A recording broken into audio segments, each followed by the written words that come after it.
Naiwan na namang nagngingit-ngit sa galit si Nadine. Humanda ka, Sophia.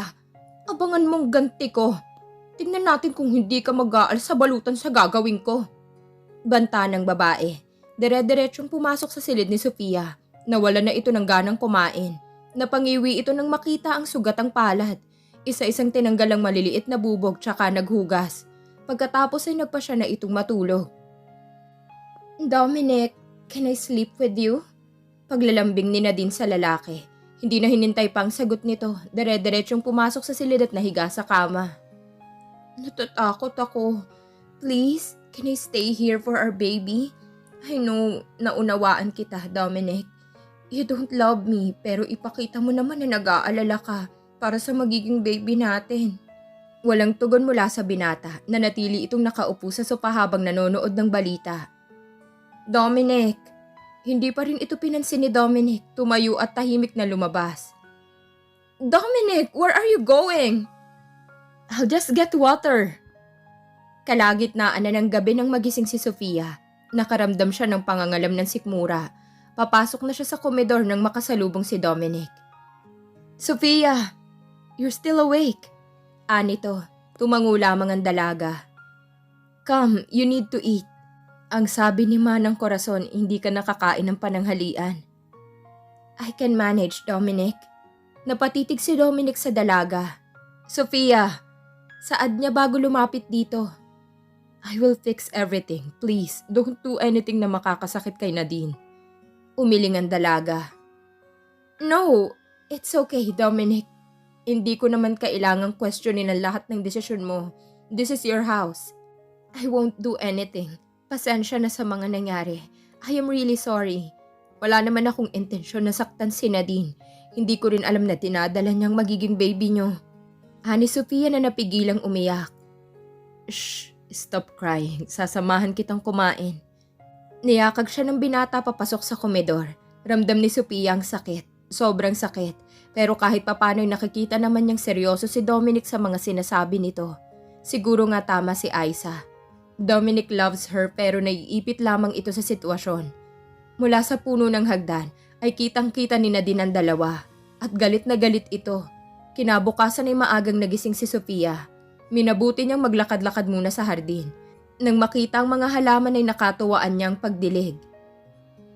Good morning, Sofia. Bati ni Dominic na nakahawak ng tasa ng kape habang palabas ng hardin. Magandang umaga. Ganting tugon niya na hindi nilingon ng binata. Stop that. Sinaabi ng gagawa niyan. Nako, malapit na akong matapos sa pagdidilig. Isa pa wala rin naman akong ginagawa. Let her do it, Dominic. Hindi ba narito siya para pagbayaran ng utang ng papa niya? Well, hindi siya isang prinsesa sa bahay na to. Sabad ni Nadine, hindi na lamang nagsalita si Sofia. Honey, can we go shopping? Tanong ni Nadine sa binata. Bibili ako ng mga gamit ng baby natin. Masyado pang maaga, Nadine. If you want, I'll tell Aiza and Sofia to accompany you. Right, Sofia? Saad ni Dominic bago bumaling sa dalaga. No, I hate her. Hindi ko siya pwedeng pagkatiwalaan, Dominic. The last time I know, muntik na niya akong saktan kasamang baby natin. Matalas ang ipinukol nitong tingin kay Sofia. I know, hindi naman yun ang intensyon ni Sofia. Sigurado ako you provoked her to do that. Bungad naman ni Aiza na nakabaling ang tingin sa babae. Sofia, itigil mo na yan. Hindi ka katulong. Now go and fix yourself dahil sasama ka sa amin ni Dominic sa kumpanya. Marahang niyakag ni Aiza ang dalaga papasok sa mansyon. Dominic, binabastos na ako ng kapatid mo. Wala ka man lang bang gagawin? Isa pa yung babaeng yan. Kailan mo ba siya paaalisin dito? I am not safe if she's around. Galit na gagad ni Nadine na pabuntong hininga si Dominic at tumayo. I'll talk to Aiza later.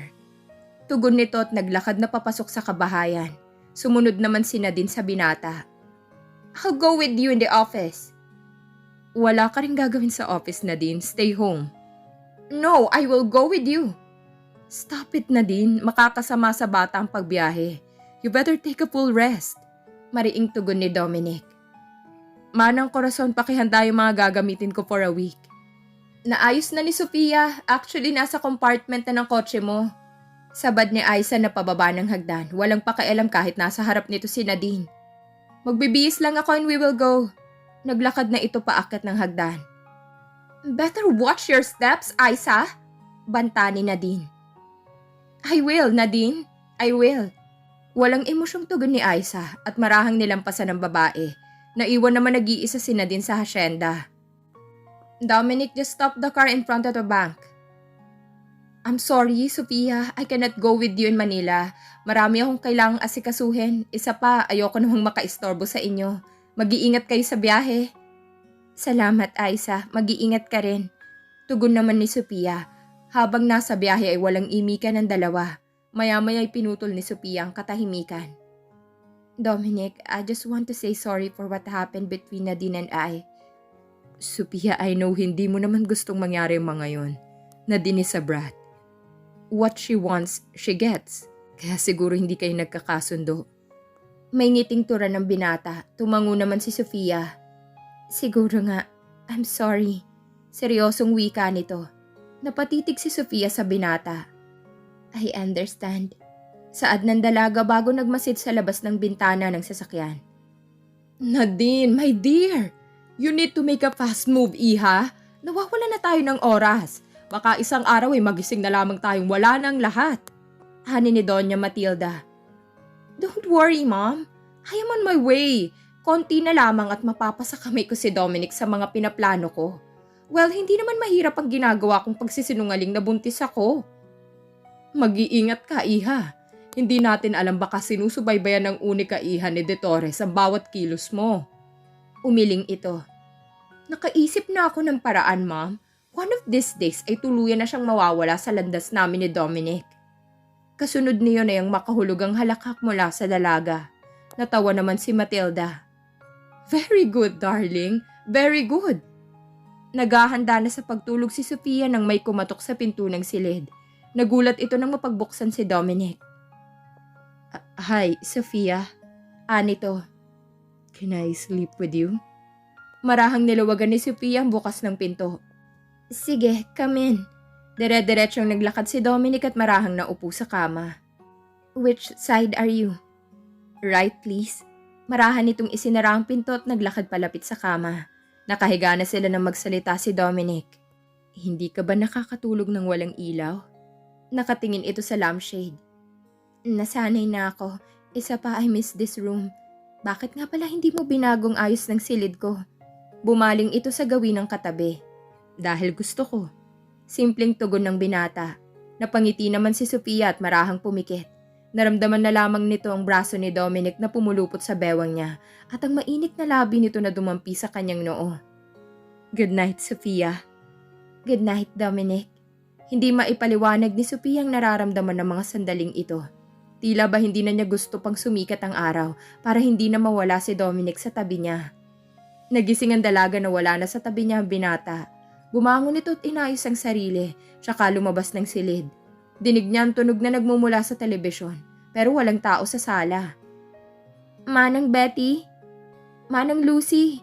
Tawag niya sa mga kasambahay mula sa komedor at lumabas si Dominic. Nakasuot pa ito ng apron at nakahawak ng sandok. Good morning, Sophia. Good morning. Anong ginagawa mo, Dominic? Sino Manang Lucy? Pinag-day off ko silang lahat. Muli itong pumasok na pangiti ang dalaga. It's almost 9. Napasunod dito. I'm the boss, Sophia. Papasok ako kung kailan ko gusto. Sit down, I'm almost done cooking. Napailing naman ng dalaga tsaka naupo. Nakangiti niyang pinagmasdan ng binata. Marunong kang magluto? Of course, this is the first lesson Dad taught me. Chocolate coming up. Dominic, can I have a bottle of milk?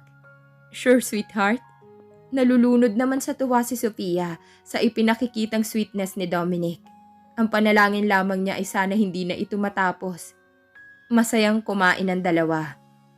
After eating, may gusto ka bang puntahan? Wala naman. Why? Kapag maagang matapos ang meeting ko mamaya, we'll have dinner outside. Ikaw ang bahala. You're the boss, Dominic. Nakangiting tugon niya. Nang makaalis na si Dominic ay inabala naman ni Sofia ang sarili sa pagdidilig ng mga halaman sa hardin at ang paglilinis sa iniwang kalat ng binata sa kusina. Maging ang silid ng kanyang papa ay binisita rin niya. Wala na ang bakas ng dating ayos ng silid, pero ang bawat sulok nito ay nag-iwan ng mga alaala ng kanyang namayapang ama.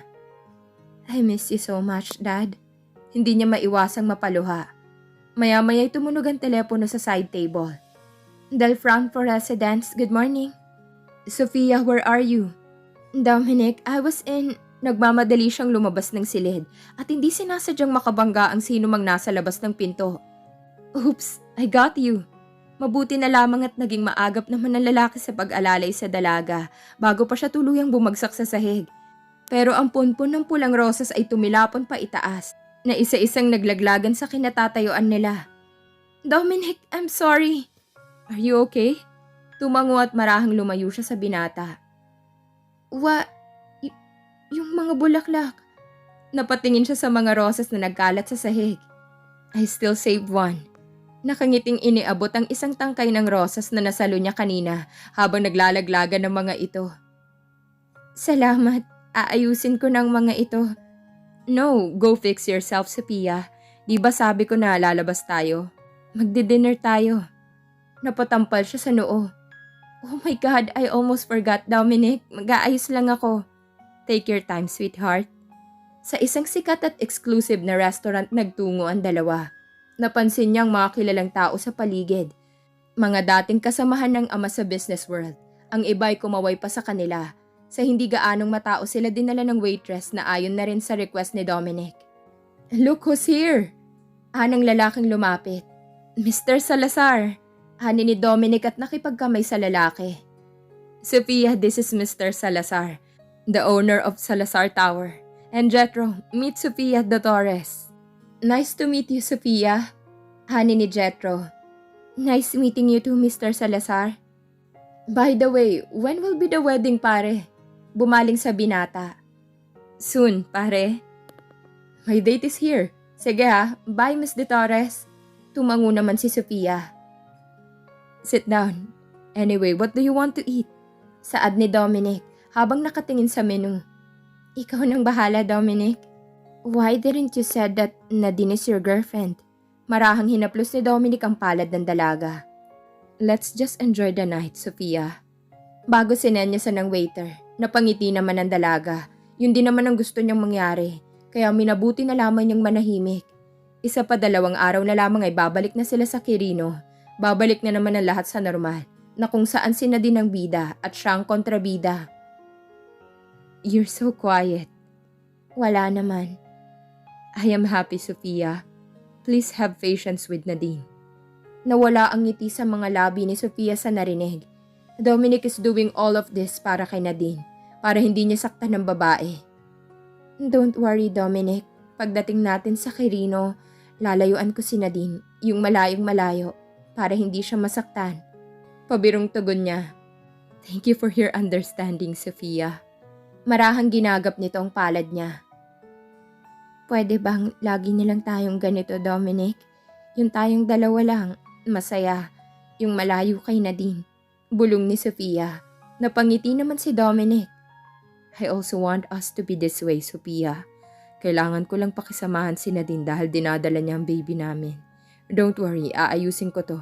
For now, kailangan mo muna siyang intindihin. I will, Dominic. I will. Nakaupo sa damuhan si Sophia habang kinakausap ang puntod ng kanyang namayapang ama at ina. Ilang buwan na din niyang hindi nadadalaw ang mga ito. Kaya naman minabuti niyang dumiretso na sa Memorial Park bago umuwi. Salamat kay Dominic dahil ipinagamit nito ang kanyang sasakyan ng walang driver. Ma'am, Dad, you're going to have a po soon. At nakangiting hinaplos ang maliit na umbok ng tiyan. Dad, thank you for letting me know, Mr. Del Franco. Marami pa siyang naikwento, maging ang pagdating ni Nadine sa hasyenda ay nabanggit din niya. Makalipas ang 1 oras ay nagpaalam na siya sa mga magulang. Nasa kalagitnaan na siya ng EDSA nang mag-ring ang phone niya. Marahan niyang isinuot ang Bluetooth headset. Yes, Dominic. Are you at home? I still have one more meeting, Sophia. It's okay, Dominic. Nasa daan pa ako. Gusto mo ba mag-take out na lang ako ng pagkain natin tapos diretso na ako dyan? Sure, Sophia. Thank you. I will wait you here then. Yeah. Mag-iingat ka. Paalala pa niya bago tuluyang ini-off ang cellphone. Napangiti ang dalaga. Nang mapadaan sa isang branch ng kainan ay doon na lamang ito bumili at dumiretso na sa Del Franco firm. Halos wala ng mga empleyado sa kumpanya. Sa office na siya ni Dominic tumuloy. Halos 1.5 oras na naghintay ang dalaga. Napangiti naman si Dominic ng madatnang nakahiga na sa sofa si Sofia. Bakit hindi ka tumawag? Nakangiti bago ginawaran ng halikan labi ng dalaga. Ayoko namang maistorbo ka. Hindi kaya umaangal ang mga tao mo niyan. Tumayo si Sofia bago dumiretso sa mini kitchen. I told you, I'm the boss. Ako nang gagawa niyan. Lumapit si Dominic sa oven para kunin ang mga nakasalang na ulam. Napangiwi si Sofia sa tugon nito. Inconsiderate, boss. Natawa naman ng binata. And rude one. Dagdag pa nito tsaka naglakad palabas habang bitbit ang mga inilabas sa oven. Nakasunod naman si Sofia habang may hawak na pinggan, kutsara, tinidor, baso at pitchel ng malamig na tubig. Nagtaka nga sila. I gave them money for dinner tonight. Maging si Sofia ay nagulat. Really? Simple reward. Masaya si Sofia sa nakikitang pagbabago sa binata. He even laughed now. Masayang kumain ang dalawa. We're gonna stay here tonight, Sofia. Mayroon itong condo unit sa 227th floor at wala pa siyang dinadalang kahit na sino doon maliban kay Sofia na kasama niyang matutulog ngayon. Tumango naman ang dalaga.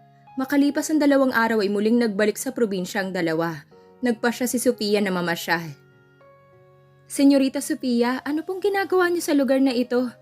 Tanong ni Sabrina, isa sa mga dalagitang anak ng trabahador sa hasyenda. Wala naman. San ka ba pupunta? Saka ano yan? Ang tinutukoy ni Sofia ay ang daladala nitong basket na hindi naman kalakihan. Sa batis po, senyorita, maglalaba po ako at mamimingwit para sa panghapunan. Talaga? Pwede ba akong sumama? Naku, pwede po, senyorita.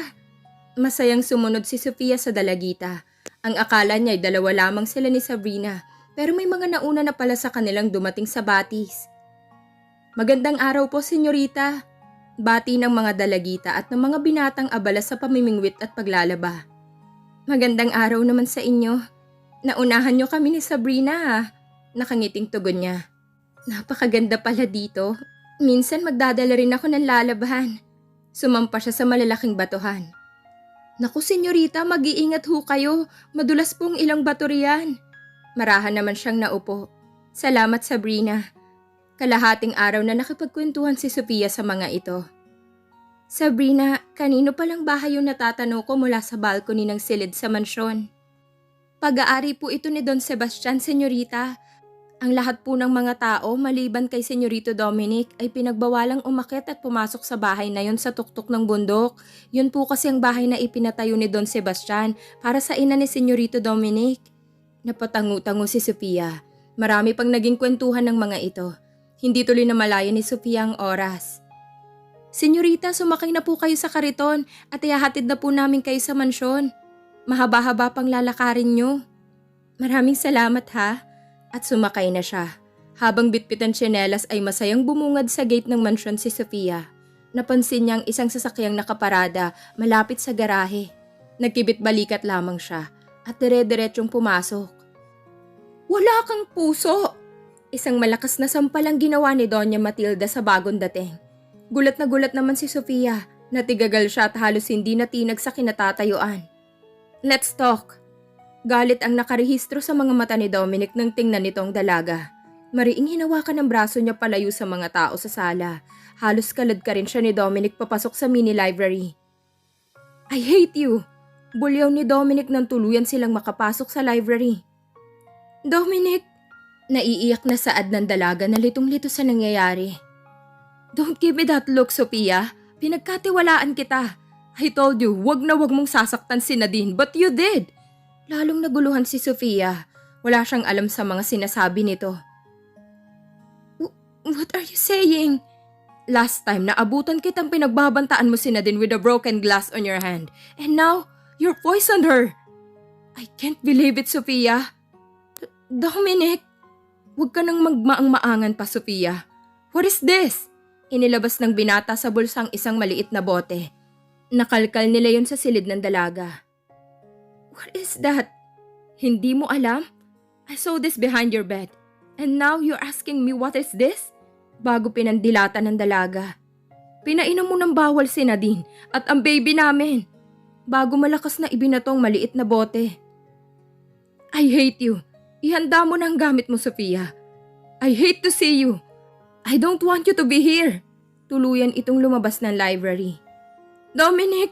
Malakas na sampal sa pisngi ni Sofia ang iginawad ni Dominic. Get lost! Nag-aapoy ang mga matang tugon nito. Hindi alintana ni Sofia ang ginawang pananakit ng binata. Dominic, please let me explain, please. I want to clarify everything. Clarify? Matapos mong tapusin ang apo ko? You want to clarify? Paano mo nagawain sa apo ko? Naghihisteryang tanong ni Matilda at mabilis na sinugod ang dalaga. Muli niya itong sinampal at hinila ng malakas ang buhok niya. Ma'am, tama na po! Tuluyang naglaglagan ang luha sa mga mata ni Sofia. Pilit sinasalagang pananakit ng matandang Vasquez. Dominic, palayasin mo ng babaeng ito. Baka may magawa akong masama sa kanya. Ani ni Doña Vasquez. Lumayas ka! Sabay palo ng baston sa likod ni Sofia. Dominic! Ani ni Sofia at nagmamakaawang tumingin sa binata. Iling lang ito ng iling. I didn't do anything. Pilit na wika niya. Abi, tulungan niyo na si Sofia sa pag-empake ng kanyang mga gamit. At bumaling sa mga magulang ni Nadine. Tita, tito, let's go. Nadine is waiting for us. Naiwan naman nakasalampak sa sahig si Sofia. Sa pagkakataong yun ay nadama ni Sofia ang pananakit ng kanyang tiyan. Aray! Ang sakit! Alam ni Sofia kahit magsisigaw man siya ay hindi na siya maririnig ni Dominic dahil tuluyan ng umandar at nakaalis ang sasakyan nito. Senyorita! Ani ni Abby. May dugo po sa binti niyo. Kinakabahang napatingin sa binti ni Sofia. Abby, pakiayos naman yung mga gamit ko. Pakiabot na din yung telepono. Nanginginig na tumayo siya. Binaliwala niya ang pananakit ng ulo at pagkahilo. Ano kaya ang mararamdaman ni Dominic kapag nalaman nito na buntis si Sofia? At dito na po nagtatapos ang kabanata ng ating kwento. Maraming salamat po.